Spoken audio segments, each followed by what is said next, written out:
Pierre-Yves Rougeron, bonjour. Bonjour. Merci à vous et on vous retrouve pour cet entretien de rentrée 2019. On va commencer, comme à l'accoutumée, avec les nouvelles du Cercle Aristote. Alors, les nouvelles du Cercle Aristote, il y en a pas mal. Donc, alors, maintenant, tout le monde doit avoir son pourquoi combattre.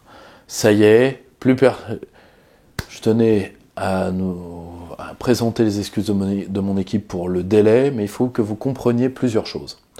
Premièrement, vous avez affaire en toute matière à des bénévoles. Donc, ils prennent sur leur temps pour vous donner, disons, le maximum de ce qu'ils peuvent donner en termes de livres, de temps, d'événements. Là, ce qui a fait le délai du pourquoi combattre, c'est assez simple. C'est un ouvrage de 1000 pages qui fait plus d'1 kilo. Nous ne pensions pas que vous alliez être aussi nombreux à le commander, et donc nous avons eu des affaires de tout simplement de réassorts qui ont entraîné des délais. Faire un réassort entre Noël et le jour de l'an, c'est une catastrophe, je vous le dis tout de suite. Et donc, et après, nous avons été tributaires des délais postaux, sachant que nos stocks étant excentrés de Paris, il fallait que ce soit une personne seule qui vous ait envoyé les plusieurs centaines d'exemplaires déjà achetés. Donc ça prend un certain temps, et là encore le temps d'un bénévole. Le lancement du Pourquoi combattre est largement un succès, et donc son prix de lancement qui est de 30 € va être prolongé jusqu'au 15 février. Jusqu'au 15 février où il passera à son prix définitif qui est de 35, parce que bon, c'est quand même un ouvrage qui coûte près de 10 € pièce à produire, et 10 € pièce à envoyer, ça fait quand même beaucoup. Mais voilà, vous l'avez encore à prix réduit. Je vais aller le proposer dans différentes rencontres de province. Attendez-moi à Nantes, attendez-moi à Nancy, attendez-moi dans le sud, dans le Var particulièrement. Attendez-moi peut-être vais-je refaire un tour à Lille, je ferai un tour à Clermont, c'est sûr, un tour à Nancy. Voilà, je tenais aussi à... Je ferai une petite... alors ce seront plus des causeries et des trucs plus amicaux que ce que j'ai l'habitude de faire. Attendez-moi à Lyon également chez l'ami Clément, et quelques autres dates. Donc, ça nous amène au cercle actuel, aux questions actuelles que nous nous posons. Donc nous sommes dans la deuxième partie de notre année. Donc nous avons recommencé les conférences avec une brillante conférence d'Olivier Ray. Nous allons, le cercle Aristote va recevoir un certain nombre d'auteurs, et peut-être allons-nous, pendant les européennes, en profiter pour faire de grosses confs. Nous allons voir par rapport aux réponses potentielles de certains grands invités, qui ne seront pas toutes le lundi, mais qui seront un deuxième jour en semaine, qui auront lieu 2 fois par mois pendant les européennes uniquement. Notre colloque annuel sera sur l'effondrement des libertés publiques. Il se tiendra en juin, et nous parlerons entre autres des problèmes des Gilets jaunes. N'oubliez pas de nous contacter si vous voulez travailler avec nous sur le fond des dossiers, parce que d'ici septembre-octobre, la structure que nous allons lancer en termes de fondation sera prête, je l'espère, et nous devrons avoir suffisamment d'analystes pour pouvoir la commencer. Pour les cercles de province, les rentrées sont faites. D'ailleurs, il y a une ville où vous devez m'attendre aussi, c'est Montpellier. Pour les cercles de province, nos amis, d'ailleurs tous nos camarades sont rentrés. Le cercle de Strasbourg est rentré, le cercle de banlieue parisienne est rentré, Res Communa est rentré, ils ont reçu Denis Collin. Je vous annonce le retour du cercle de Bordeaux, qui en avril recevra le camarade Stéphane Edouard, que je salue affectueusement. Et puis voilà, nous sommes encore dans le temps de la revue sur la francophonie. Certainement, au prochain entretien, sera sorti le grand numéro coordonné par le camarade Clément Nguyen sur les nouvelles routes de la soie, un numéro exceptionnel qui est un numéro double de géopolitique pure, fait par le camarade Clément, avec disons, je reviendrai en détail particulièrement sur un article auquel je tiens beaucoup, sur la pensée chinoise, fait par notre camarade Yves Branca. Donc, pour ce qui est des livres, nous allons avoir plusieurs sorties, dont un dictionnaire du souverainisme duquel je vous reparlerai. Voilà. Très bien. Juste un point. N'hésitez pas, je tenais déjà à remercier tous ceux qui se sont a priori un peu inquiétés pour ma personne. Je suis désolé de vous avoir inquiété. La situation est toujours aussi problématique, mais je ne pensais pas recevoir autant de messages de sympathie, et je vous en remercie. N'hésitez pas à nous contacter, cerclearistote@gmail.com, n'hésitez pas à vous abonner à la revue, n'hésitez pas à commander nos ouvrages sur le site cerclearistote.com, n'hésitez pas à parler de nos conférences autour de vous, à les relayer, pour ceux qui sont à Paris ou en région parisienne, à vous inscrire, pour ceux qui sont en province, à vous mettre en rapport, peut-être même contacter nous, ou pour que nous vous mettions en rapport avec les cercles de votre région. Et n'oubliez pas, pour ceux qui veulent nous soutenir financièrement, vous pouvez le faire par un don ou par notre page Tipeee. Voilà, merci beaucoup. Très bien, on commence avec la politique intérieure. Le gros dossier en ce moment, évidemment, c'est les Gilets jaunes. La dernière fois que nous nous étions entretenus, c'était fin décembre, et je crois que nous étions à l'acte 4 ou 5, quelque chose comme ça. Il y a au moins donc 5 actes qui sont écoulés d'ici là. Quel bilan on peut faire jusqu'à présent? Alors, il y a beaucoup de choses à dire. Il y a l'évolution du mouvement, il y a la réponse et il y a les perspectives. Que dire de l'évolution du mouvement des Gilets jaunes? Premièrement, ils ont réussi, alors qu'ils écument les seaux de merde balancés par les médias, qu'ils sont face à la pire répression policière depuis la guerre d'Algérie. Et encore, la guerre d'Algérie, disons que il y avait au moins des menaces réelles, que ce soit le FLN en France, que ce soit l'OAS en France, ou même des émeutes organisées, certaines par le Parti communiste. Là, on est dans le mouvement Punching Ball. Bon. Ils ont réussi à travers des insultes quotidiennes, une répression policière incroyable pour un pays comme la France. Et à travers également une surdité du pouvoir absolument, disons, qui force le respect, parce que je ne pense pas que qui que ce soit dans la situation d'Emmanuel Macron réagirait de la sorte.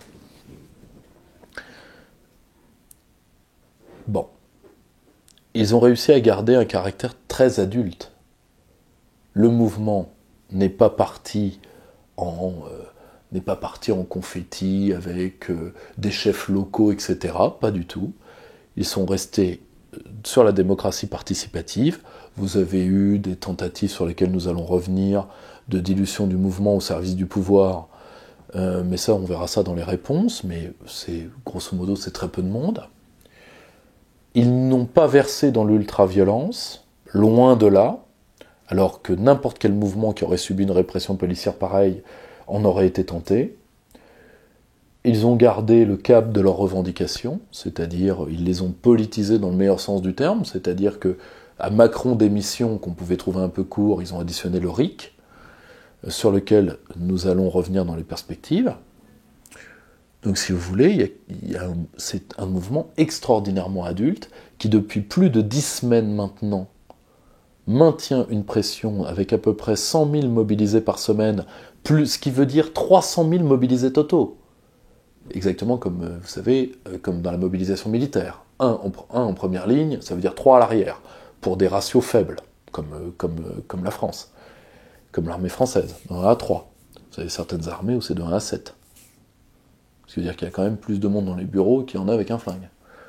C'est un cas typique des armées européennes, par exemple. Mais bon, pourquoi pas. Or, les gilets jaunes, s'ils sont sur les ronds-points, c'est parce qu'ils sont ravitaillés. Ces gens-là sont inquantifiables. Ils sont ravitaillés par des commerçants, etc. Et oui, hein, ils ne subventionnent pas ça uniquement avec le peu d'argent qu'ils ont, ce qui veut dire qu'il y a une chaîne de solidarité en province qui est quand même colossale et qui est mésestimée par le pouvoir. Donc, si vous voulez, le mouvement s'est étoffé, le mouvement commence à s'interroger exactement comme le 29 mai 2005. Exactement comme le 29 mai 2005. Les gens s'interrogent, demandent des réponses et essayent d'en demander. Je sais par exemple, grâce à des gens comme le camarade Baron et d'autres, que la contre-intelligentsia commence à être, disons, à recevoir des demandes de la part des Gilets jaunes. Non que l'intelligentsia de l'ombre ait des vérités à leur donner, mais de pouvoir leur apporter des éclairages qu'ils prendront ou pas. Donc si vous voulez, je maintiens ce que j'ai dit la dernière fois. Moi je reçois énormément de courriers de l'étranger, les gens me disaient, il y a 3 mois, on vous croyait mort. Bravo les Gaulois. Surtout que quasiment personne n'est capable, ne serait capable en Occident d'avoir un mouvement de ce type. Personne. Emmanuel Todd a dit que ça lui avait redonné foi dans les Français. Il n'est pas le seul. Il n'est pas le seul. Ça, à titre personnel, ça a été un peu mon cas aussi. Mais c'est drôle, je ne suis pas du tout surpris que Todd ait dit ça. Parce que le personnage est un homme des dynamiques longues. Et d'un certain côté, à travers certaines des... Parce que bon, tout le monde rigole des prévisions d'Emmanuel Todd quand il se gourre, mais quand il a raison, parce qu'il a eu plus souvent raison que tort, hein, même si on peut ne pas apprécier la manière dont, par exemple, beaucoup de gens ont dit catholique zombie, oui, mais catholique zombie, on va en parler, hein. Catholique zombie, il avait raison. C'est-à-dire un catholique qui n'a plus rien de cultuel, mais qui est culturel, donc un catholique zombie. Ah oui. C'est plus une tradition vivante, c'est une tradition demi-vivante. Qu'est-ce qui est demi-vivant ? Le zombie dans les cultures populaires. Certes, le problème, c'est qu'il faut l'expliquer longtemps. Mais bon. On va d'ailleurs en reparler dans les perspectives et dans les leçons à en tirer. Donc, si vous voulez, moi, je suis extraordinairement admiratif du mouvement. Ce qui m'inquiète beaucoup plus, c'est la réponse que le pouvoir a fait. Ça m'inquiète beaucoup plus. Ça m'inquiète beaucoup plus parce que, à une absence de pensée, Emmanuel Macron ajoute un cynisme d'homme à bas bruit. Je m'explique. Quand vous dites ces gens manquent du sens de l'effort, Alain Bauer avait très très bien souligné qu'Emmanuel Macron a fait une erreur terrible en disant cette phrase. Vu qu'il est face à des travailleurs pauvres, donc à des gens de l'effort permanent. Ce que n'était pas M. Castaner, qui a commencé dans la lumpen, même pas la lumpen intelligentsia, et même pas le lumpen prolétariat, dans le lumpen du lumpen. C'est-à-dire c'est quand même un sous-mafieux qui a même pas réussi à faire du stup. Autrement dit, c'est que dalle. C'est-à-dire que même en tant que voyou, c'est un raté. Quand même compliqué. C'est-à-dire que Mokhtar, chouf de 10 ans, qui siffle en voyant les flics, a été plus gradé dans la haute criminalité que Casta. C'est bien triste. Et dire que ça se croyait Vidocq. Vidocq a été un grand flic parce que Vidocq a été un grand truand. Casta n'est ni l'un ni l'autre. Et je me permets cette petite méchanceté, lui mériterait d'être interprété par Vincent Cassel. Alors que Vidocq, non, méritait mieux que ça. Jean Reno, au moins. Mais bon, c'est un avis personnel. Voyons quelle a été la réponse du pouvoir. La réponse du pouvoir a d'abord été la violence. La répression policière, je vous rappelle qu'en France, prenez le cas de mai 68, en mai 68, le préfet de police de Paris avait émis une lettre disant que tout CRS frappant un homme à terre se déshonorait et déshonorait son uniforme. Et encourait des sanctions lourdes. Aujourd'hui, on en est à l'utilisation de grenades de désencerclement et à l'utilisation du flashball visé en pleine tête. Comment expliquer une telle violence, qui est catastrophique pour l'image de la police? Donc, il s'est interdit de viser la tête, on est d'accord? On leur dit, j'ai suffisamment de copains sous l'uniforme, j'ai pu le vérifier suffisamment, on leur dit, on leur redit que le flashball, on ne doit jamais, jamais viser la tête. D'ailleurs, le flashball est même beaucoup plus efficace si on vise le torse. Parce que le flashball, c'est quoi? C'est calqué sur le poing du boxeur. C'est fait pour arrêter net le contrevenant. Puis c'est pas spécialement précis, de ce que j'ai pu comprendre. De toute façon, utiliser ça en maintien de l'ordre, c'est une catastrophe. Je le dis sincèrement. Après, il faut éviter plusieurs écueils sur la... Le problème, c'est que là, il y a des coups à prendre de partout, et je pense que je vais en prendre de partout. Donc, c'est pas grave. Il y a plusieurs écueils intellectuels à éviter. Premier écueil.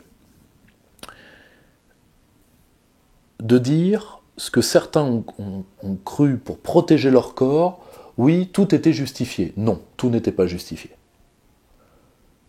Tout n'était pas justifié. Moi, je me rappelle d'articles dans Causeur et autres, des articles un peu bizarres, de protection de protection de la gendarmerie ou de la police. Alors en plus, premièrement, la gendarmerie, il y a très peu besoin, vu que les gendarmes en province, il faut bien, si vous voulez, cartographier géographiquement la situation. Vous avez Paris et vous avez la province. En province, il y a relativement peu de problèmes de sécurité lors des manifs des Gilets jaunes. Et je sais d'ailleurs qu'il y a aussi beaucoup de manifs, en province, particulièrement dans le Bordelais ou d'autres, où il y a une évidente sympathie de part et d'autre. J'ai quand même suffisamment d'amis au sein des Gilets jaunes et suffisamment d'amis au sein de la police. Et de la gendarmerie de province pour le savoir. Donc, si vous voulez, il y a le problème de Paris. Pourquoi ? Et là, il faut l'expliquer politiquement. Il ne faut pas se planquer derrière « on a reçu des ordres ». Parce que, je vais vous dire pourquoi on ne peut pas se planquer derrière « on a reçu des ordres ». Parce qu'il y a en France, je suis désolé, il y a en France un problème quand on parle d'ordre public. On pourrait dire avec Peggy que je préfère la vie à un ordre mort. Mais même au-delà de ça, d'un point de vue strictement technique, vous parlez d'ordre public dans un pays où brûler 1000 bagnoles au 1er janvier est une tradition, qui nous rappelle d'ailleurs le fameux tradition de la population migrante qui avait fait nos belles heures d'un entretien il y a quelques années. Donc, tout ceci est ridicule. Il n'y a pas, si vous voulez, l'ordre public, soit vous le maintenez, soit vous ne le maintenez pas. C'est une notion pleine. Et donc l'ordre public, c'est pour tout le monde. Je rappelle qu'il y a en France, à intervalles réguliers, des émeutes qui, elles, sont sécessionnistes dans les quartiers de la diversité. Avez-vous déjà vu des divers venant des quartiers très sensibles, avec... alors vous me direz, ça rajouterait leur sensibilité d'avoir un œil en moins, mais vous les avez déjà vus éborgnés ou avec des mains amputées? Jamais. Pourquoi? Et d'ailleurs, juste un point avant de répondre, imaginez qu'à Trappes, vous en ayez un d'éborgné. Rappelez-vous ce que pour la rencontre inopinée de l'arrière-train de Théo avec quelque chose de rugueux et de perforant, qui a priori d'ailleurs n'était pas un bâton de policier, rappelez-vous le foin que ça a fait. Alors vous imaginez si, appelons-le Emmanuel Victor, appelons-le Emmanuel Victor, dealer de porte cochère à la cité des 4000 à Trappes. Non, appelons-le Alexandre Victor, plus proche de la réalité. Imaginons qu'Alexandre Victor perde un œil. Qu'est-ce qu'on en entendrait, n'est-ce pas ? Toute sa prépa littéraire se mettrait en grève, etc., n'est-ce pas ? Bon, très bien. Il y a une forme de lâcheté des forces de l'ordre. à frapper sur les prolos quand ils ne peuvent pas frapper sur les émeutes sécessionnistes de la racaille. Il faut le dire très clairement. Et en réalité, pourquoi y a-t-il cette lâcheté? Parce que, malheureusement, là, vous n'avez pas affaire à des CRS qui font du maintien de l'ordre. Vous avez affaire à des BACeux. Vous avez affaire à la BAC. Or, le problème de la BAC, c'est qu'elle s'est hybridée depuis une quinzaine d'années avec la voyoucratie. Attention, je ne dis pas tous les officiers de la BAC, je ne dis pas tous les flics de la BAC, très loin de là. Je dis juste que la BAC, c'est tout à fait normal, parce que c'est une unité de première ligne. Il y a des problèmes d'hybridation avec le gibier. Aussi parce que la BAC, c'est là où les flics ne veulent pas aller. Personne ne veut aller à la BAC. Donc des mecs qui ont envie d'aller à la BAC, c'est qu'il y a un problème. Et le problème va vite se poser. Donc résultat, ils reçoivent des ordres violents et nous avons affaire à des hommes violents. Ce n'est pas une troupe de CRS qui est habituée à se prendre 3 heures de clous et de boulons balancés depuis le toit à des tours, 3 heures sans bouger. C'est pas les mêmes. Et oui. Donc, autant je pense sincèrement que des officiers de police devront être suspendus, certains devront être radiés, voire certains incarcérés pour ce qui s'est passé. L'exécution, par exemple, parce que c'est une exécution, du pompier qui a reçu un coup de flashball dans la nuque, dans le dos, qui est aujourd'hui d'ailleurs en coma définitif, ça c'est une exécution, je suis désolé. Parce que déjà vous visez la tête, mais vous visez la tête d'un homme qui a le dos tourné. Ça s'appelle une exécution. Désolé.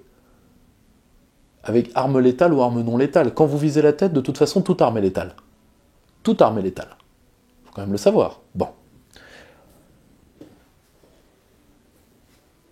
L'utilisation du flashball, il faut avoir une lourde réflexion sur l'utilisation de certaines armes en termes de maintien de l'ordre. Il faut avoir une lourde réflexion sur l'hybridation des violences urbaines et du maintien de l'ordre qui date du CPE, rappelez-vous. Et là, nous pouvons remercier M. Sarkozy et M. Buisson. C'est dans le livre La cause du peuple de M. Buisson qui n'a pas été attaqué à ce jour, donc on ne vienne pas m'emmerder. Où il est dit très clairement, nous avons laissé les bandes de Ziva venir, nous pouvions les arrêter à toute sortie de RER, parce que tous ces mecs-là sont fichés, nous les avons laissés aux invalides, rappelez-vous, les images des petits yuppies du 5e arrondissement se faire bolosser par la racaille. D'ailleurs, les mecs de cité s'en rendent pas compte parce qu'ils sont très fiers de ce truc-là. Ça a détruit leur image dans la population, toujours aujourd'hui. C'est-à-dire aujourd'hui, plus personne ne peut les blairer. Parce qu'ils sont tombés ils sont tombés dans le piège de leur propre médiocrité, en plus dans du piège de Sarkozy. Ça fait beaucoup. Or, nous avons hybridé le maintien de l'ordre et la lutte contre les violences urbaines à partir de ce moment-là. Et donc, nous n'avons pas de doctrine d'ordre public, en fait. Nous répondons à des à-coups. Je rappelle également que malheureusement, là, le dossier des violences policières vient grâce aux Gilets jaunes, mais ces violences s'exercent contre des manifestations syndicales et des manifestations d'agriculteurs depuis très longtemps. Ça fait des années qu'il y a un problème avec la police. Pourquoi ? C'est pas l'institution police, c'est sa politisation qui pose problème. C'est que vous avez des ordres du ministère qui sont soit protégés, soit fracassés. Donc il n'y a pas de doctrine d'ordre public. C'est des prolos français, fracassez-les, soit c'est Mokhtar Ben Mokhtar, protégez-le. Pas d'entre-deux. Ça explique le fait que les flics se sentent lâchés par leur hiérarchie en permanence, parce qu'ils ne savent pas sur quel pied danser. Ils n'ont pas de procédure automatique, vu que c'est à la tête du client, donc eux, ils risquent l'IGPN à tous les coups. D'ailleurs, je vous le dis tout de suite, le pouvoir qui les a envoyés casser du prolo, quand l'IGPN va prendre des sanctions, les flics qui méritent des sanctions vont être lâchés par la hiérarchie qui leur a demandé d'outrepasser les règles. C'est comme ça que ça va se passer. Donc, et là nous devons avoir collectivement une réflexion sur la dépolitisation de la police, sur la liquidation de la police noire politique, parce que Emmanuel Macron, contre les Gilets jaunes, a ressuscité la fonction politique des RG qui n'avait jamais disparu, et qui a, je suis désolé, fracassé notre intelligence de sécurité intérieure en focalisant sur une menace d'extrême droite qui n'existe pas, et en focalisant sur une éco-menace. Je rappelle que les premiers incarcérés de l'état d'urgence sont tous des militants écologistes. Pourquoi ? Je demande pourquoi ?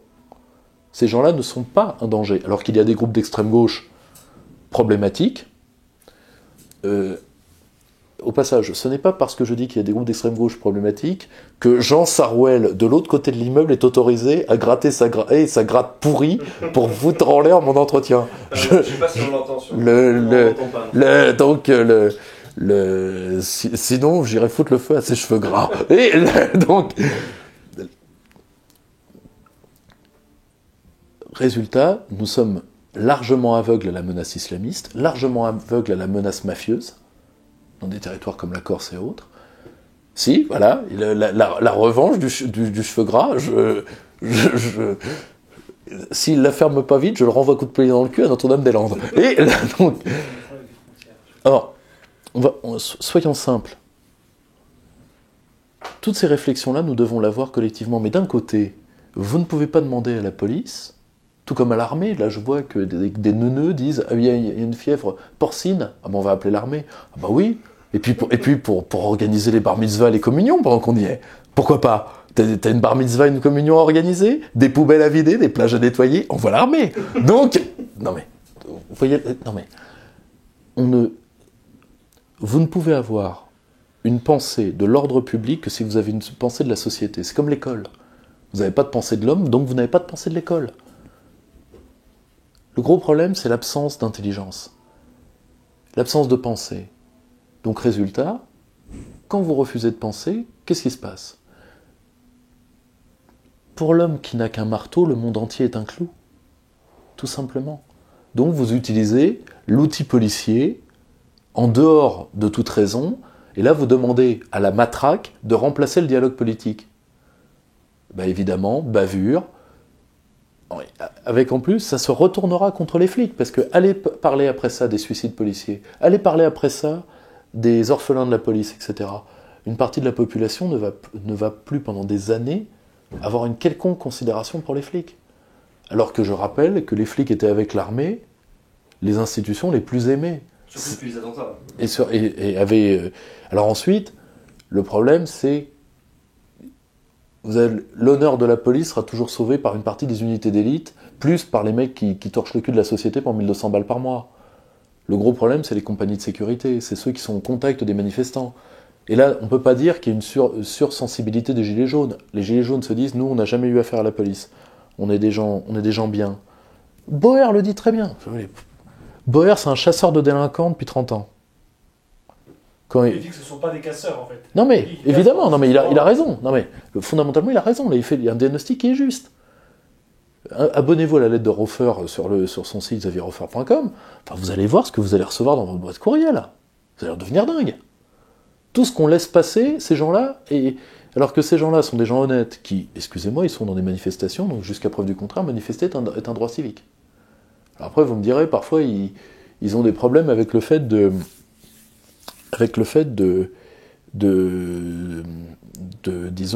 signaler à la préfecture de police. Je vous rappelle une chose simple, la manifestation est un fait d'ordre social, d'accord ? Or, essayer de juridiciser un fait social est ridicule. Je me rappelle de neuneux de droite libérale qui disaient on va interdire la grève. J'ai dit, oui, et s'ils font grève quand même ? Tu fais quoi ? À un moment, le juridisme verbal, verbeux, adolescent et boutonneux doit avoir une limite. Rien ne remplace le dialogue politique. Et ça, Emmanuel Macron a préféré la matraque. Or, premier élément de réflexion, dépolitiser la police.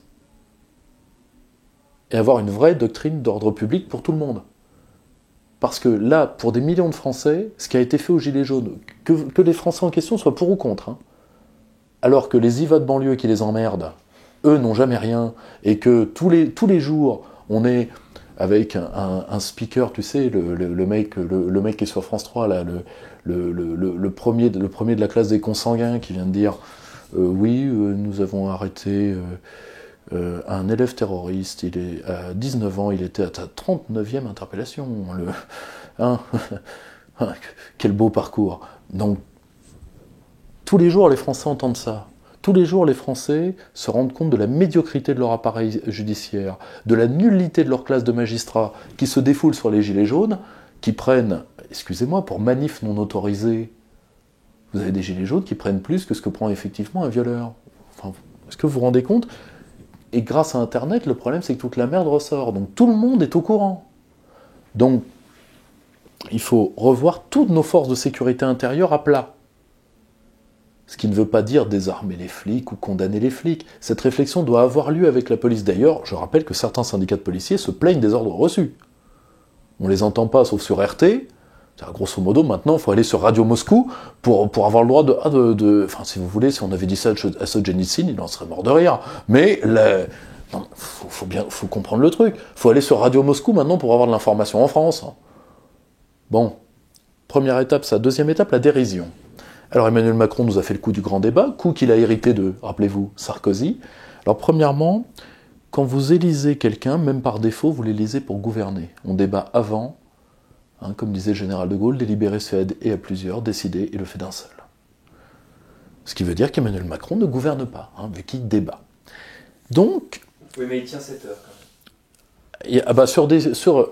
Vu que des maires, et particulièrement un vieux monsieur, fort sympathique d'ailleurs, de la France Insoumise, a bien dit comment ça s'était fait, c'est-à-dire les questions étaient notées par les préfets, et Manu a répondu à ce qu'il voulait répondre, etc. Donc, moi je vous le fais, ça. Enfin, je veux pas être méchant, mais vous avez, excusez-moi, je préfère encore regarder Fidel Castro, qui tient 7 heures, lui, à part, qui tenait... Comment ? Ou Rocco Siffredi, mais sur l'un sur l'autre. Oui, voilà, donc vous comprenez le problème. Non, mais vous comprenez le souci. Moi, je suis désolé. Castro, vous le branchiez, par exemple, je me rappelle, j'avais un copain qui était à Cuba, enfin peu importe, qui a eu l'honneur de dîner, c'est encore autre chose, de dîner avec lui. Le discours, c'était sur le sida. Il avait fait une planche d'études sur le sida, et il a tenu 4h30 et sur le sida, sa prévention, etc., l'histoire de la médecine, etc. C'est un exercice intellectuel que Castro se faisait. Bon, je préfère encore ça. Surtout que quand vous dites débat, on va être très clair. Quand vous voyez l'intellectuel Gourdas, la Chiappa, dire oui, mais il y a des choses, il est hors de question qu'on débatte pendant le grand débat. Alors ça sert à quoi de débattre ? Non mais, je ne sais pas si vous vous rendez compte, à un moment, soit vous interdisez le pluralisme, soit vous faites, disons, une sorte de technocratisme autoritaire, mais vous ne faites pas le en même temps et ce qu'il y a de pire, parce que ça détruit la parole de l'État. C'est-à-dire, mieux vaudrait encore qu'ils disent « Écoutez, je suis encore là pour 4 ans à me gaver avec mes potes, je vous nique et point barre. » Mais mieux vaudrait qu'ils fassent ça, plutôt qu'il envoie la mère Chiappa chez Hanouna, et qu'elle dise, pour se défendre, oui, on a condamné Galilée. Alors il est vrai que le « et pourtant elle tourne » de Galilée, une fois mis dans le contexte de Marlène Schiappa, trouve un sens tout à fait particulier. J'entends bien. Or, je suis très très fier de celle-là. Mais, on va être très clair, c'est de l'insulte à l'intelligence populaire. Alors que s'il y a une chose que le mouvement des Gilets jaunes prouve, c'est l'effervescence du génie populaire. Regardez la forme des slogans. Regardez la manière dont ils ont trollé cette pub pour Auteuil-Neuilly-Passy, qui était la fameuse manif des foulards rouges. Si vous voulez, il y a un vrai génie populaire à l'œuvre. En plus d'une intelligence politique qui, sincèrement, moi, me surprend. Parce que, je le dis sincèrement, moi, j'aurais été meneur de manif, je vois 3 de mes hommes qui sont éborgnés, je casse du flic. Logique. Mais ils résistent à ça. Je trouve ça assez extraordinaire, ça prouve... Ce qui veut dire au passage que c'est un mouvement légitimiste. C'est un mouvement qui en appelle à la légitimité du pouvoir. Ce n'est en aucun cas un mouvement révolutionnaire. Et en aucun cas un mouvement sécessionniste. Au contraire. C'est ce qu'a dit d'ailleurs Christophe Détinger, dont on n'a pas parlé, mais dans la vidéo dans laquelle il s'est expliqué après son acte, il était sur cette ligne-là. En plus, excusez-moi... je veux pas être méchant, mais là où on a été, je suis casque, je suis visière. Non mais attendez, moi je veux bien que le mec soit Terminator, mais depuis quand un point humain peut casser un casque de CRS ? Non mais à un moment faut arrêter. Alors là le CRS, j'ai pris 40 jours d'ITT. Non et mon petit cœur en sucre. Fallait que tu fasses. Si tu es une petite princesse sucrée, ne va pas dans les compagnies de sécurité. Non mais tu comprends. Enfin, je veux pas être méchant, mais si t'as peur de te casser un ongle, enfin, il y a des tas de métiers. Enfin, si t'es taillé comme Yann Brossa ou comme Clément Méric, ben, il faut faire autre chose dans la vie, tu vois. Hein, il faut faire autre chose dans la vie, tu vois. Fais un blog. Non mais, si ta vie c'est vraiment de la merde, bon. Vous voyez, la réponse du pouvoir, ça a été la surdité, la violence, la tentative de délégitimation, parce que je suis désolé, quand vous opposez Hanouna à quoi que ce soit, bon, à l'intelligence, mais ça il l'est de naissance, hein, il n'y peut rien pour le garçon, mais quand vous opposez Hanouna à un mouvement social, c'est-à-dire que vous leur crachez la gueule. Alors vous me direz, les chiens de la République En Marche, je pense par exemple que le brave petit Christophe Barbier, qui a beaucoup mérité de son maître, à un moment ça posera des problèmes de sécurité interpersonnelle. Je n'appelle à rien bien évidemment, mais à un moment, vous savez, quand vous appelez au meurtre, et que vous risquez à chaque passage dans la rue de croiser les gens dont vous avez souhaité la mort, bah à un moment, le match peut être court mais intense, surtout quand vous êtes taillé dans la biscotte. Moi je dis ça, je dis rien, hein. Je fais un constat. Bon. Et la dernière forme du pouvoir, et ça va être son arme la plus lourde, ça va être l'amalgame lors des européennes. Parce qu'en réalité, il y a un ennemi des Gilets jaunes. Cet ennemi, c'est certainement le vote Rassemblement national. Vous avez une double tactique. Premièrement, je pense que les tentatives de liste ne sont pas du tout liées à Emmanuel Macron. Emmanuel Macron n'a aucun intérêt à ce qu'il y ait une liste Gilets jaunes. Aucun. Et à Bernard Tapie, ça a été dit aussi. Vous savez, Tapie nous délestera certainement bientôt de sa présence. Hein, c'est un peu comme Renault. Ils nous prouveront l'un comme l'autre que les épaves finissent toujours par s'échouer. Tapie, on va être très clair.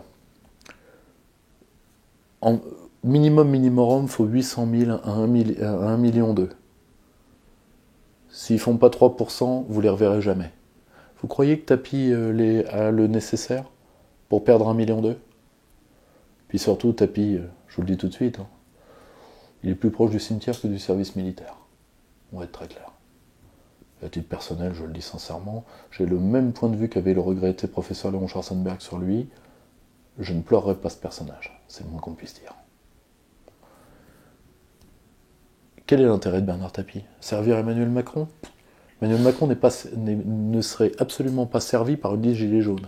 Surtout si elle arrivait à faire 3% remboursement, ou pire, 5% élu. Parce que ce que veut Emmanuel Macron, ça je le dis depuis des mois et les faits me donnent raison, Emmanuel Macron veut sacrifier les Européennes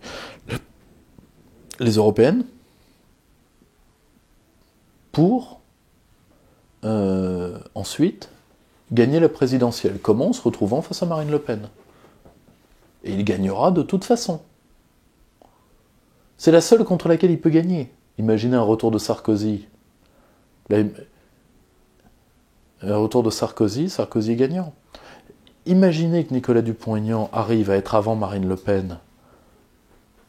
Ce serait le pire des cas pour le pouvoir. Je vous rappelle que de l'aveu même des hommes d'Emmanuel Macron, la seule chose qu'ils n'avaient pas prévue dans la présidentielle de 2017, c'était le ralliement de Nicolas Dupont-Aignan. C'est la seule chose qu'ils n'avaient pas prévue. Ils le disent eux-mêmes. Et en réalité, l'insulte permanente, on peut faire des tas de suppositions. Est-ce qu'il est mal élevé? Est-ce qu'il est Asperger? Est-ce qu'il est camé? Est-ce qu'il est seul? Ça, par contre, c'est pas une supposition. Parce que Sylvain Faure, qui était le dernier intellectuel autour de lui, s'est barré le 15 janvier, l'auteur de la fameuse lettre aux Français que personne n'a lu, dont tout le monde se fout. Vous avez Colère, qui est pas un idiot, mais Colère, disons que Colère, il fredonne du Johnny en ce moment, un peu comme Richard Ferrand, hein, vous savez, les portes du pénitencier, bon, tout ça. Et donc, si vous voulez, entre les deux qui regardent la porte en attendant le magistrat, Manu qui ne sait plus où mettre ses mains pleines de doigts et qui laisse traîner ses narines où il ne devrait pas, et Castaner qui est quelque chose à mi-chemin du rotulier de porte cochère et de Rantanplan. On ne peut pas dire que l'état-major d'Emmanuel Macron soit très reluisant. Je pense que jamais un homme n'a été aussi seul. Mais comme il n'a pas la souveraineté, on s'en fout. Parce que même s'il était accompagné, il ne ferait rien. La seule chose, c'est que là, il essaye de protéger ses maîtres. Je vous conseille d'aller voir les communiqués de la Commission européenne sur les Gilets jaunes. Je vous conseille d'aller voir les communiqués des Schleux. Là, vous voyez ce que c'est les foules haineuses. Et en réalité, grâce à ça, vous comprenez pourquoi cette insulte permanente. Car en réalité, Emmanuel Macron est devenu un très mauvais candidat de premier tour. Parce qu'il est détesté. Donc qu'est-ce qu'il fait? Il essaye de refaire le bloc sociologique qu'il a fait élire. Ce bloc sociologique vit de quoi? Rente, parasitisme et haine de classe. Il garantit leur rente, il augmente leur parasitisme, et il leur donne la haine de classe. Ce que aucun avant lui n'avait osé. Aucun. Et donc, il veut que cette classe comprador, malheureusement très âgée, et d'ailleurs qui devrait égayer nos réflexions sur l'euthanasie, parce que bon, moi j'ai beaucoup regardé cette manif des foulards rouges et je me suis dit, cyanure de potassium. Mais bon, tout ceci est une autre histoire. Il essaye de coaguler sa classe. En la coagulant, il passera le premier tour, et ensuite, s'il est face à Marine Le Pen, il gagnera mécaniquement. C'est sa seule chance. Ensuite, là, c'est très simple. Vous voyez bien que les médias ont préempté la campagne des européennes, autour de quoi? Du Rassemblement national. En plus, qui est passé, les poursuites judiciaires aidant, sur une ligne totalement européiste. Pour annuler le mouvement social, il n'a que ça. C'est-à-dire mettre ce mouvement social dans l'impasse électorale. Bon. Ça, c'est la réponse du pouvoir. Quelle leçon doit-on tirer du mouvement tel qu'il est? Et quelle prospective pouvons-nous faire? Premièrement, j'ai très peur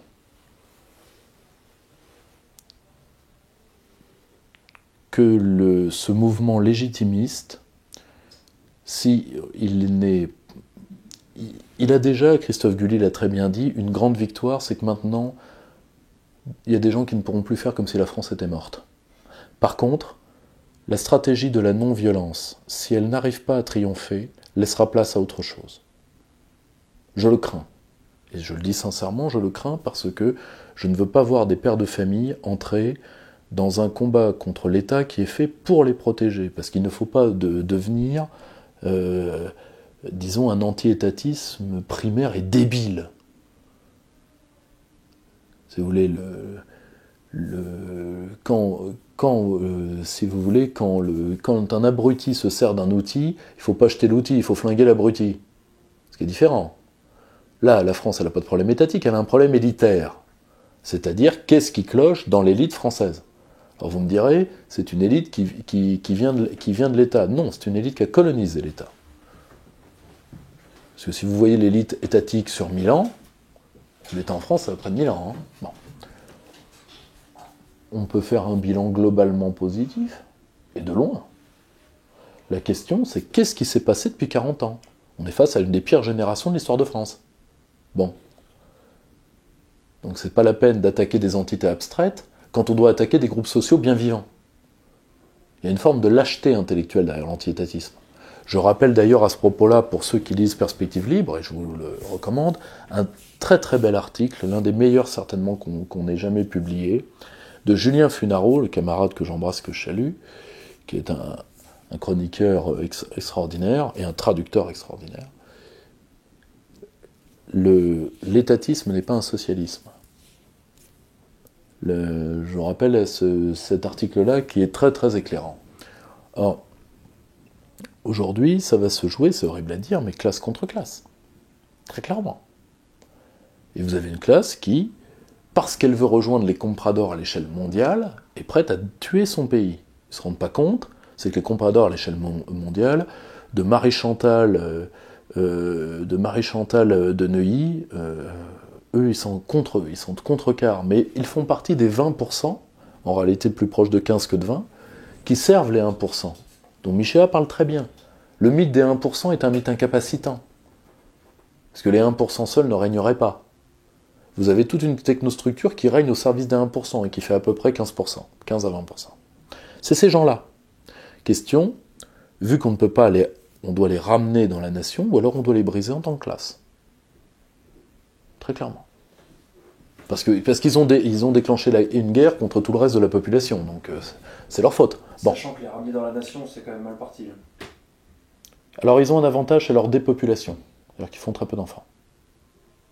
Mais par contre,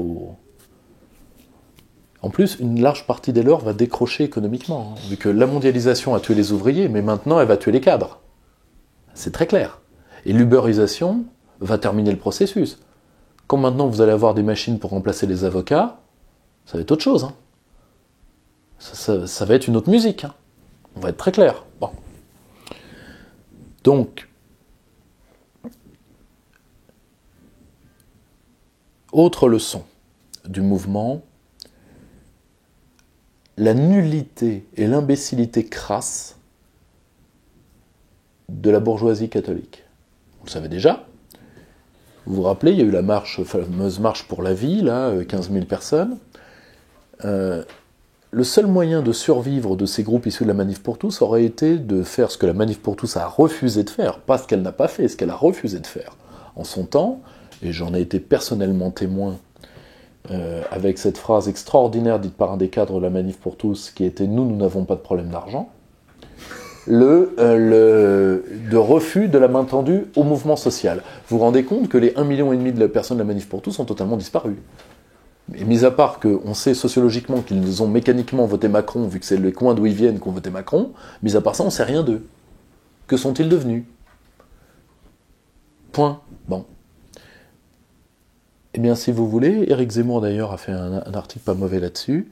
Ces gens-là, soit suivront leur logique de classe, soit suivront leurs convictions, parce que le libéralisme est libertaire par nature. Eh bien, c'est très simple.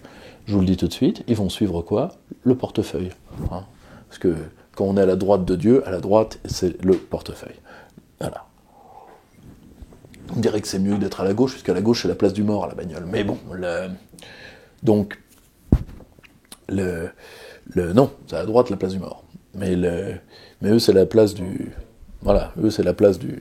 Enfin, voilà, c'est la place du portefeuille. Donc ça, voilà. Le seul moyen pour cette bourgeoisie de survivre, c'était de se raccrocher au peuple, elle ne l'a pas fait. Donc maintenant, elle va s'émietter totalement. Une partie va se radicaliser, mais vous voyez, on est passé de 1,5 million déjà à 15 000 hein, pour la marche pour la vie. Hein. Il y a eu quand même... en quelques années, vous avez vu le truc. Dans les revendications des Gilets jaunes, sur la plateforme Internet... Non, ça c'est une tentative d'infiltration de la part, et ignoble d'ailleurs de la part de la Manif pour tous. Ignoble. Ça qui est terrible. Les Gilets jaunes, ils ont des revendications, si vous voulez, c'est-à-dire qu'à défaut d'avoir parlé au mouvement social, ils essayent de le parasiter. C'est absolument lamentable. Absolument lamentable. Alors qu'ils iront comme un seul homme voter Macron le prochain coup. Hein. Je vous le dis tout de suite. Parce que, si vous voulez, le seul moyen de battre Emmanuel Macron, c'est de faire sortir les abstentionnistes, ce que personne ne veut faire. Alors après, on vous dira, oui, mais par exemple, on ne va plus parler de l'Europe, on ne va plus parler de l'euro, oui, donc vous parlez de rien déjà. Mais après, on vous dira quoi ? On vous dira, oui, mais vous voulez virer les immigrés, de toute façon, déjà, grâce au droit communautaire, vous ne pouvez même pas les empêcher de venir. Alors de là à les virer. Mais donc vous êtes pour la guerre civile ? Les terroristes également, il faut demander à la Cour européenne désormais... Ouais, il faut demander à la Cour européenne, tu vois, pour les renvoyer chez eux, tu vois. Donc vous allez faire quoi ?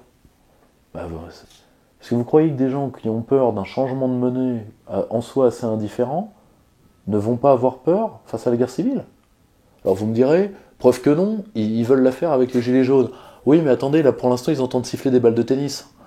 Vous allez voir quand ça va être autre chose. Et puis, en plus, je vous signale quand même que vous parlez de la classe dévirilisée de la moyenne et haute bourgeoisie, dont la peur est Mokhtar Ben Mokhtar. Vous voyez ce que je veux dire ? Bon, là d'un seul coup... donc voilà.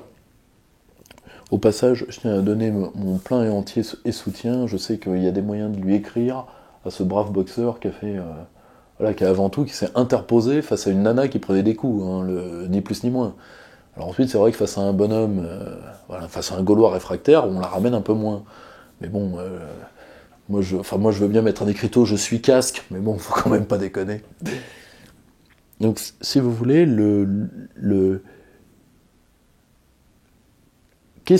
comment peut évoluer le mouvement ? Le mouvement, à mon avis, ne doit pas aller dans une logique électoraliste, ou alors faut qu'il le fasse uniquement avec des personnalités au-dessus de tout soupçon en termes de collaboration du système. C'est-à-dire Lassalle, Asselineau, des gens qui ont été d'équerre avec les Gilets jaunes de A à Z. Mais je pense en plus que ça détruirait l'aspect du pouvoir populaire du mouvement pour le faire entrer dans la partitocratie. Donc, je pense avant tout que le mouvement doit muter dans une contre-société, avec ses réseaux de conférences, ses rencontres, ses systèmes de formation d'élite, une société parallèle parce que la guerre sera longue.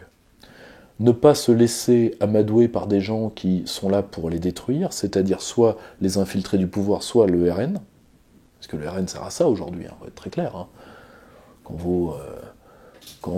Vu qu'ils ont recruté récemment, bon, faut quand même pas déconner. Hein. Donc, la seule chose, c'est de conserver le pouvoir. À la rigueur, un mec qui a été totalement d'équerre avec les Gilets jaunes, Nicolas Dupont-Aignan. Depuis le début. Hein. Oui, depuis le début. Depuis le début, et dans les grandes largeurs. Hein. Il a protégé le boxeur, et le machin, il a tout fait. Hein. Donc, à la rigueur, si vous voulez qu'ils appuient quelqu'un, qu'ils appuient Nicolas. Mais je pense qu'avant tout, ils doivent se structurer. Et surtout, ils doivent sauver une revendication qui est le RIC.